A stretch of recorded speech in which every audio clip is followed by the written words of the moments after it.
Break through संस्था एक ऐसा संस्था है जो जेंडर नॉर्म्स को ट्रांसफॉर्म करने में काम करते हैं ताकि यंगर जनरेशन जो हो वो एक बहुत जेंडर इक्वल कल्चर को एम्ब्रेस करे और जेंडर बेस्ड वायलेंस जो हो रहा है उसको ना कहे। तो इसीलिए पॉपुलर कल्चर का रोल इसमें बहुत इम्पॉर्टेंट होती है क्योंकि पॉपुलर कल्चर से हमारी कल्चर बनते हैं और यंग लोग जो है वो बहुत सारे तादाद में ये कल्चर कंज्यूम करते हैं। तो पॉपुलर कल्चर में अगर प्रोग्रेसिव कंटेंट हो, अगर कंटेंट जो महिलाओं को समर्थन कर रहे हैं और महिलाओं और लड़कियों को आगे बढ़ने में मदद कर रहे हैं, ऐसी कंटेंट की तलाश हमें रहते हैं।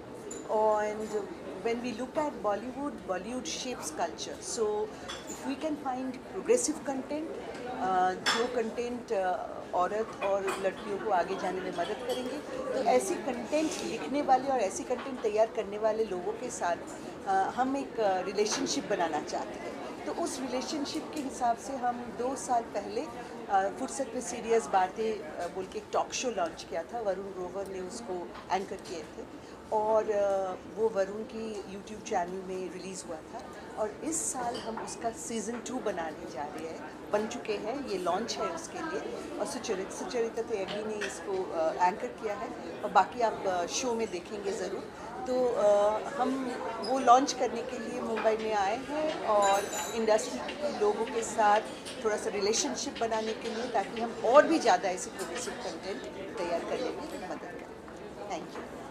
So, Amanda, you speak about why. You also say, you introduce yourself and say why you're in Bombay and why you're interacting in this event with several stakeholders in Bollywood, जैसे actors हैं, directors हैं, screen writers हैं, और इसका हमारे काम से क्या इम्पोर्टेंस निकलता है, हम किस तरह से जिन जगह पे हम काम कर रहे हैं 25 साल में, वो क्या बदलाव हम सोच रहे हैं इन लोगों के साथ इंटरैक्ट करके। ओके।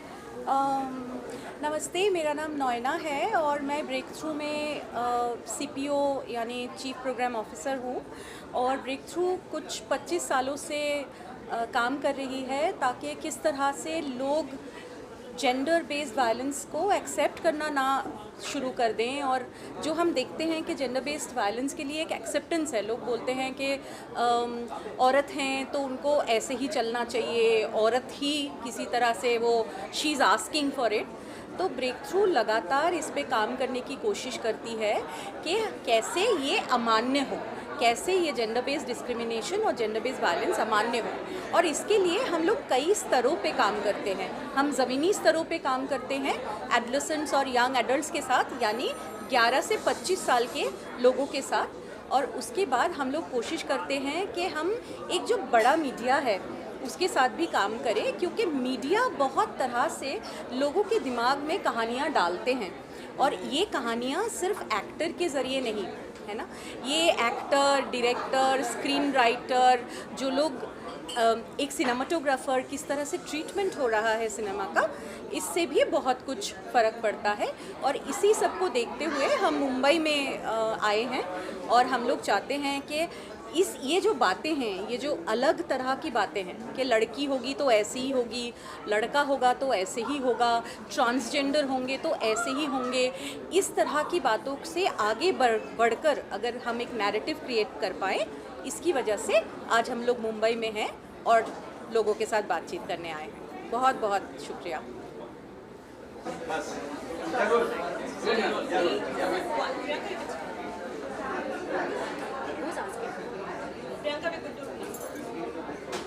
ओके, सो फुर्सत में सीरियस बातें जो हमारा शो है वो हम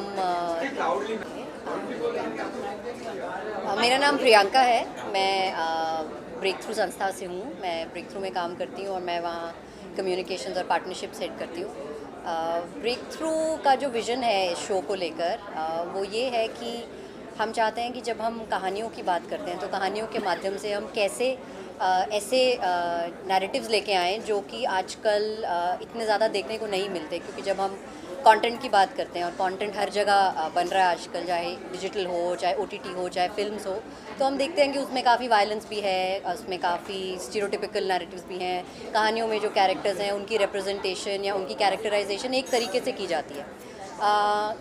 बट हमें ये लगता है कि कहानियाँ बहुत पावरफुल होती हैं और कहानियाँ एक ऐसा माध्यम है जिनसे आप ये आइडियाज़ चेंज कर सकते हो, शिफ्ट कर सकते हो।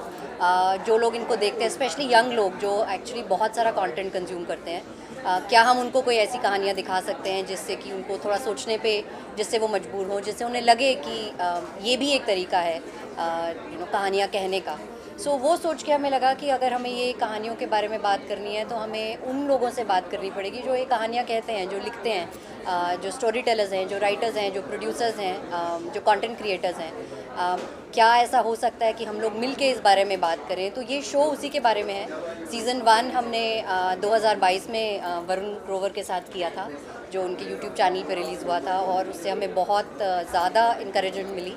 तो और सीज़न 2 हम अब लेके आ रहे हैं सुचारिता के साथ, जो कि आज हम लॉन्च कर रहे हैं। सो यही हमारा मकसद है इससे कि जितना ज़्यादा हम इसके बारे में बात कर सकें, कोशिश कर सकें कि इंडस्ट्री में ये जो स्टोरीज़ हैं इसके माध्यम से हम कुछ नैरेटिव्स अगर चेंज कर सकें तो हमें लगेगा कि हम किसी तरफ बढ़ रहे हैं। वरुण, आपने पिछला सीज़न होस्ट किया था और पिछले सीज़न में कुछ बहुत सारे लोगों से हमने बात की। क्या निकल के आया पिछले सीज़न से और ये सीज़न क्यों देखना चाहिए?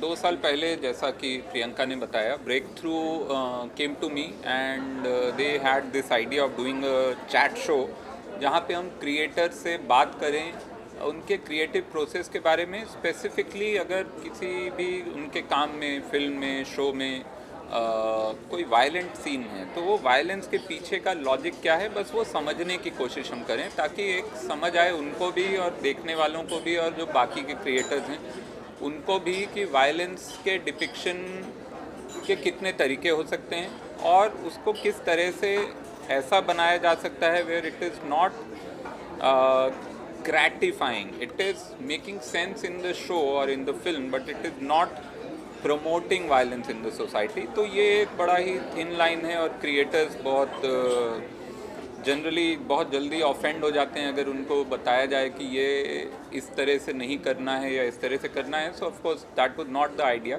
We wanted to just have an open conversation with them. So ये आइडिया मुझे बहुत पसंद आया और मैं खुद, क्योंकि क्रिएटर हूँ, मैं खुद राइटर हूँ, डायरेक्टर हूँ और बहुत सारे काम मैं भी ऐसे बहुत सारे शोज से या फिल्मों से जुड़ा हूँ जिसमें वायलेंस का काफ़ी डिपिक्शन रहा है. So it was a very thought-provoking thing for me also to start with, before we even went out and started talking to people. For me, it was a very crucial question that whatever is depicted in art, what is the reasoning behind it and how it impacts the society. Sometimes okay, people say हम तो भाई मज़ेदार film बना रहे हैं, हम brain घर पे छोड़ के आओ. ब्रेन ऑब्वियसली घर पे छोड़ के बहुत सारे लोग आते हैं, वरना वो बर्बाद हो जाएंगे अगर ब्रेन लेके कई ऐसी फिल्में आती हैं जो देखने चले जाएं.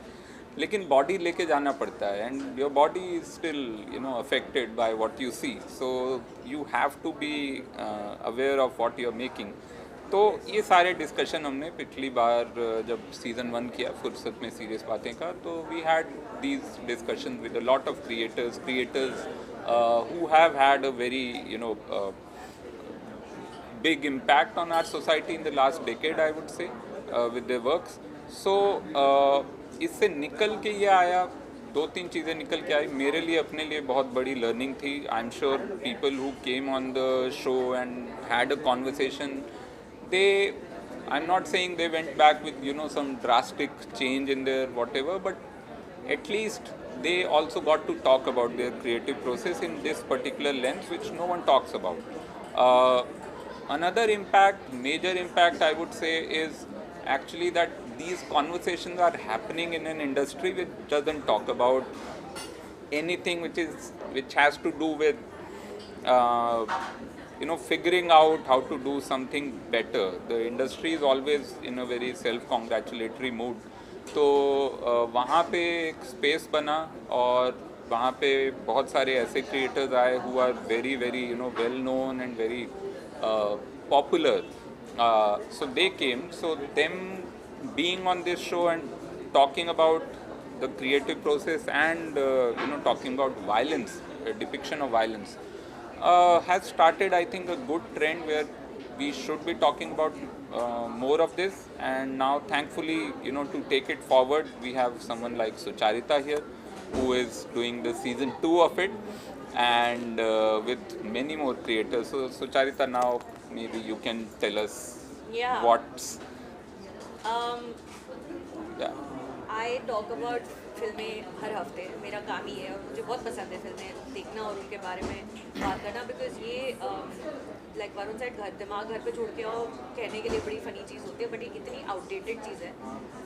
दिमाग घर पे आप कैसे छोड़ के आ सकते हो? आप कहीं भी जा रहे हो, दिमाग आपके शरीर के साथ जाएगा और हर चीज़ से दिमाग पे इम्पैक्ट पड़ता है, चाहे आप एक एडवर्टाइजमेंट देख रहे हैं, 1 सेकंड की इंस्टाग्राम की रील देख रहे हैं, और या 2.5-3 घंटे की पूरी फिल्म देख रहे हैं। जो ये फिल्म बनाते हैं, जो उनमें एक्टिंग करते हैं, जो फिल्में लिखते हैं, उनकी बहुत बड़ी रिस्पॉन्सिबिलिटी होती है, बिकॉज सबसे देश में प्रोमिनेंट, दुनिया में prominent form of mass media is always cinema. This is one of the reasons I got into film criticism, is because I really like watching films and talking about films and getting contextually analyzing films. I sometimes get very analytically annoying about it also, but whatever.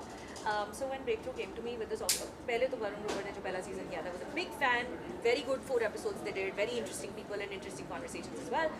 और इस बार जब इस साल की शुरुआत में, I think March-April के आसपास, जब Breakthrough मेरे पास है, उन्होंने कहा कि आप दूसरा सीजन करना चाहते हैं और तुम करोगे क्या? आज तक नहीं की, और करो, आओ करते हैं। Then we got together, we discuss कौन से गेस्ट्स लेकर आएँ, किस तरीके से लोगों को इनवाइट किया जाए इस शो पर, और we have a very good line up, बड़े अच्छे लोग हैं, बड़ी अच्छी बातें की हैं, और ये बातें मतलब ऐसा नहीं है कि हम सिर्फ समाज सुधारो झंडा लेके निकले हैं कि हम सब बदल देंगे।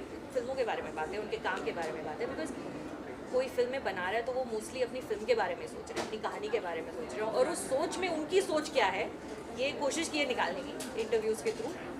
6 इंटरव्यूज़ हैं, आपको दिखेंगे, कल से शुरू हो जाएंगे मेरे चैनल पर, तो subscribe please and share it with everybody. Sucharita, फुर्सत में सीरियस बातें जो बोलते हैं, जब फुर्सत में सीरियस बातें, क्या सीरियस बातें एक्सपेक्ट करने को मिलेगी, और आप क्या मैसेज दोगे कि क्यों देखना चाहिए ये सीज़न? मैं ना थोड़ी तासीर से सीरियस इंसान हूँ, लगती नहीं हूँ मैं शक्ल से, पर बातें करते करते अंदर से सीरियस बातें निकल आती हैं, बिकॉज मेरे रिव्यूज़ के नीचे बहुत लोग कमेंट ये करते हैं कि तुम हर चीज़ को एक फेमिनिस्ट एंगल से क्यों देखती हो, हर चीज़ में तुम्हें फेमिनिज्म क्यों गुजारना होता है? क्योंकि वो मेरी लाइफ है, मैं पूरी दुनिया को अपने एंगल से देखती हूँ, मैं हूँ as a woman, I live in this world, and that's just my angle towards life, and that comes in my reviews, and that also comes in my conversations. मैं जब बातें करती हूँ लोगों से, वो I can't help but talk about things that impact me, things that I feel deeply about.